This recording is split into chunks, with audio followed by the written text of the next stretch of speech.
Hey guys, welcome back to Duffy's channel here. We're back with the 302, and last time that we took a video, we got cut off. We lost some battery on the cell phone. So I'm really not sure where we left off. I want to apologize first because we have noise in the background. I have my heater. I got two heaters going, and we haven't been able to revisit this in a while. It's been so cold out here in Jersey. I haven't even wanted to come out to the garage. And like I said, I have a heater, and it's just too goddamn cold. So this is the first day where it's been like about 40 degrees. It's got up to about 40. But we have some serious winds going on outside.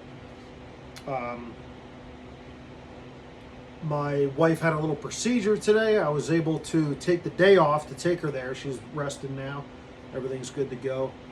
And I have about an hour or so before I have to pick up the children. So we're going to go over a couple things. You probably see a whole new engine here.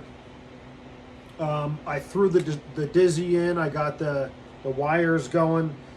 And this is just very temporary as far as the wires and everything. I put them in haphazardly and not really happy with it.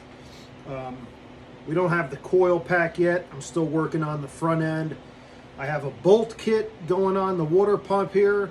I wasn't able to finish the alternator water pump bolt setup, so I'm going to try to do that today. You can see we have our AVS2 edelbrock on here. The one issue that I did run into is the studs for the carburetor here are too short because I have a 1/2 inch dual plane spacer here. So I need to remove this whole setup and go buy some longer studs. I need obviously another 1/2 inch on the stud size. So we also have our fuel rails here, and this is what I've been mainly working on today. Probably not the right order, but I also have a fuel line setup coming, and I want to get this dual line going into the carburetor. That way when this is all buttoned up, then I can just go ahead and connect it to the fuel pump.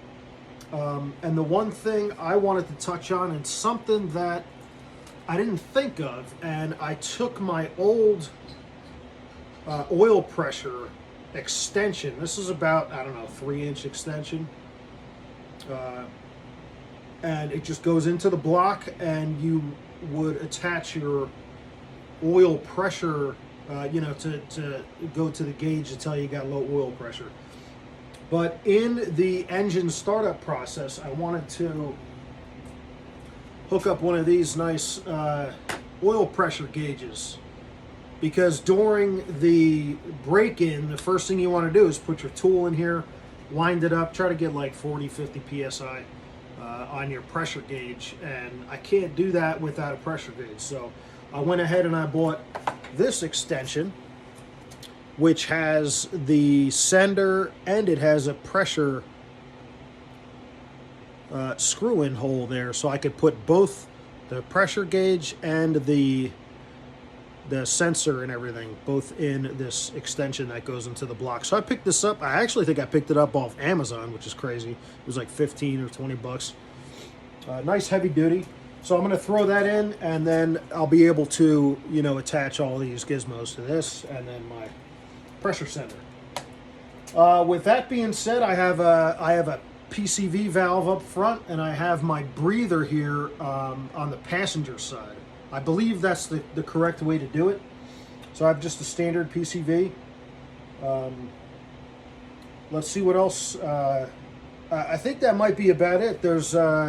I got a new dipstick here, which is really nice. Went on no problem. I think everything else you guys may have seen.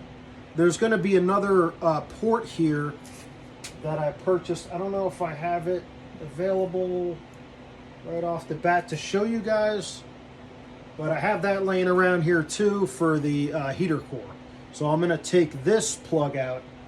I already took this and I moved my temperature sender over on the driver's side. That was incorrect if you saw that in my other videos. And then I'm going to be putting in the correct port on the passenger side. So the one little snafu that I ran into was this carburetor. In order to get, right now it's set up, if you could see right here, it's set up for a single just rubber hose, fuel line hose. But I wanted to set up this dual side edelbrock hardline for the carburetor. And for the life of me, I cannot get these freaking pieces out. There seems to be like a little notch in the carburetor itself where I'm going to take a little Dremel and Dremel it out. Some people may have these like ultra thin, I believe this is a 3/4 inch socket for these nuts here. I cannot get to it. I have like 5 different socket sets, so I'm really not sure what's going on there. But I'm just going to take, it's just a little tiny corner piece the size of like a pea, so I'm just going to drill it off. I don't really care. And then here on the other side, there's the same type of provision there. It's almost like they want you to put like a specialty socket on there, like a super thin socket or something like that. I have all that stuff, and for whatever reason, it just doesn't work for me. So I'm going to be taking just a little Dremel tool, very lightly. I'm going to cover everything up with a cloth, make sure I don't get any aluminum debris and stuff all over the place. And then I'm going to try to get these 2 nuts off, this fuel filter side for the hose, and then this plug on the other side, and then I'll be able to pipe in this dual plane. Also, if you can't tell, I'm talking like I got marbles in my mouth. I just had a tooth removal done, so I was at a commission there for about 2 weeks.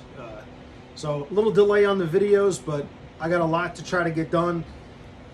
Water pump bolts are going in. Alternator bracket, I got a different alternator because my other one was squeaking. So I sent that back. The bearings were bad or something out of the factory. I don't know what was going on there, but sent it back to Summit, and I bought a cheaper one.